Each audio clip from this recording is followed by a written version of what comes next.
कहीं पर उम्मीदवार बदलते जा रहे हैं, बवाल भी दिखाई दे रहा है। इस रिपोर्ट के जरिए आपको दिखाते हैं कि उत्तर प्रदेश की किन किन सीटों के ऊपर सियासी हड़कंप मचा है।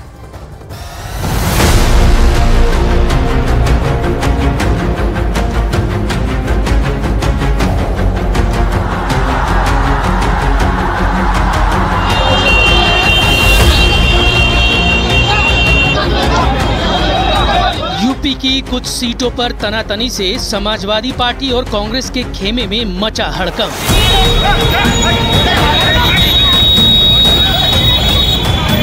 कहीं प्रत्याशी बदलने से बवाल तो कहीं पर उम्मीदवार के खिलाफ जनता का संग्राम।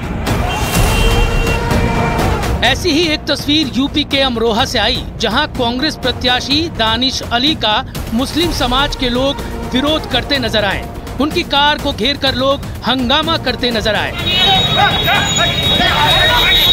विरोध का ये वीडियो सोशल मीडिया पर वायरल हो रहा है। दरअसल कांग्रेस के उम्मीदवार दानिश अली अलविदा जुमा की नमाज में शामिल होने नौगावा सादात पहुंचे थे।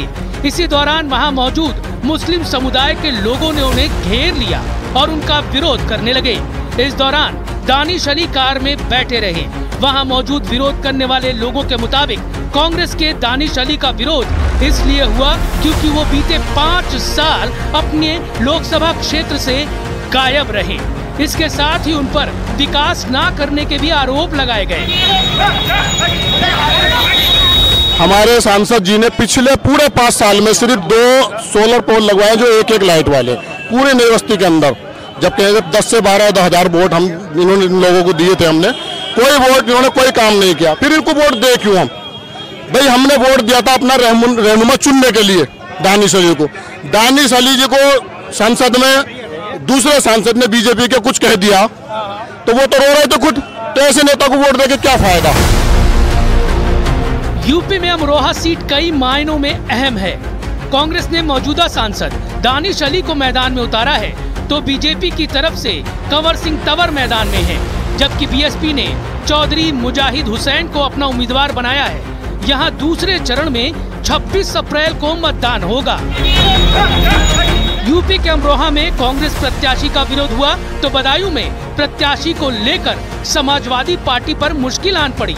अखिलेश यादव ने बदायूं में पहले धर्मेंद्र यादव का टिकट काटकर चाचा शिवपाल यादव को दिया, लेकिन अखिलेश के फैसले से उलट चाचा शिवपाल ने अपने बेटे आदित्य के लिए टिकट की मांग कर डाली।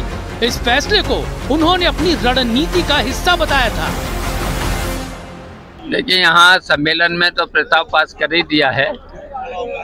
तो जब प्रस्ताव सम्मेलन ने पूरे कार्यकर्ताओं ने कर दिया है, अब ये प्रस्ताव जाएगा राष्ट्रीय नेतृत्व के पास। तो अब राष्ट्रीय नेतृत्व भी सहमति मिल जानी चाहिए। और ये देखिए, कुछ रणनीति के हिस्से होते हैं। अब वो रणनीति तो आपको तो नहीं बता दी जाएगी। रणनीति को रणनीति रहने दो। हम चुनाव लड़ेंगे भी, लड़ाएंगे भी, इसकी चिंता मत।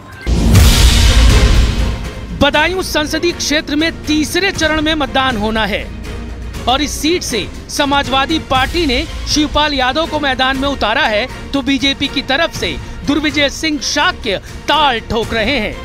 बदायूं में 7 मई को मतदान कराया जाएगा।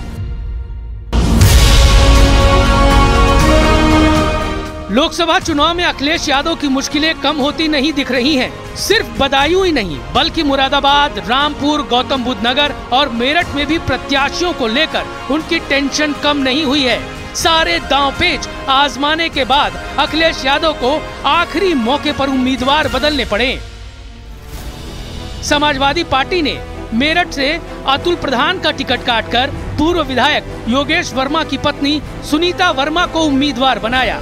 इससे पहले मुरादाबाद में भी ऐसा ड्रामा देखने को मिला, जहां मौजूदा सांसद एसटी हसन का टिकट काटकर बिजनौर से आई रुचि वीरा को उम्मीदवार बना दिया।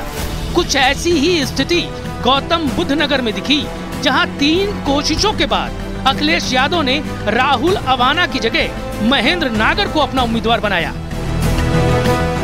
कुछ ऐसा ही माहौल उत्तर प्रदेश की रामपुर सीट पर दिखा, जहां अखिलेश यादव बनाम आजम खान हो गया, क्योंकि आजम खेमे के विरोध को दरकिनार करते हुए अखिलेश यादव ने मौलवी मौलाना मोहिबुल्लाह नदवी को रामपुर लोकसभा सीट से मैदान में उतारा है। स्थानीय लोगों का आरोप है कि नदवी अखिलेश यादव द्वारा मैदान में उतारे गए पैराशूट उम्मीदवार हैं।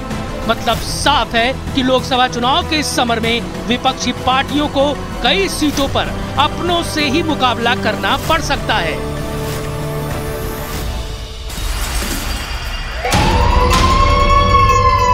और महाराष्ट्र की सियासत से जुड़ी हुई इस वक्त की बड़ी खबर आपको बता दें, भिवंडी के बाद अब महाराष्ट्र की सांगली लोकसभा सीट को लेकर महाविकास आघाड़ी में विवाद हो गया है और ये विवाद अब गहरा चुका है। जहां एक तरफ शिवसेना उद्धव गुट के नेता संजय राउत ने सांगली में अपने उम्मीदवार चंद्रहार पाटिल के समर्थन में प्रचार अभियान शुरू कर दिया है और 3 दिनों तक वो वहां पर मौजूद रहेंगे।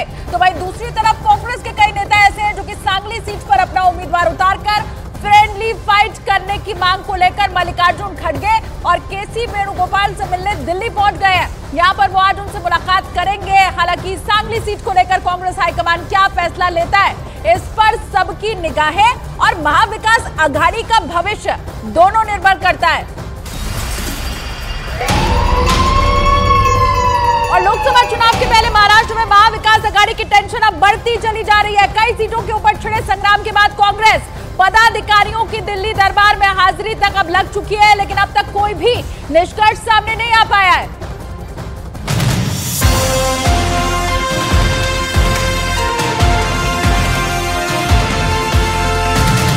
चुनावी मैदान सज चुका है। चुनावी प्रचार के लिए पीएम मोदी मैदान में उतर चुके हैं। बीजेपी शासित राज्यों के मुख्यमंत्री भी चुनाव प्रचार कर रहे हैं। बीजेपी कार्यकर्ता भी जनता तक योजनाओं का लाभ पहुंचाने में जुटे हैं। लेकिन INDIA गठबंधन के नेता सीट शेयरिंग में ही अब तक फंसे हैं। कभी पश्चिम बंगाल में बवाल, कभी बिहार में तकरार, कभी यूपी में सीट शेयरिंग पर पेच, तो अब महाविकास आघाड़ी में विवाद। शरद पवार उद्धव ठाकरे के घर पर हुई महाविकास आघाड़ी की बैठक के बाद भी कई सीटों पर संग्राम जारी है और अब दिल्ली दरबार में भी इसकी चर्चाएं हैं। भिवंडी, सांगली, उत्तर पश्चिम, सतारा और दक्षिण मध्य मुंबई की सीटों पर महाविकास आघाड़ी में विवाद हर दिन बढ़ता चला जा रहा है। कहीं कांग्रेस पीछे हटने को तैयार नहीं, कहीं एनसीपी शरद गुट की पैठ है, तो किसी पर उद्धव गुट अपनी दावेदारी ठोक रहा है। पहले भिवंडी और अब महाराष्ट्र की सांगली लोकसभा सीट को लेकर महाविकास आघाड़ी में विवाद गहराता जा रहा है।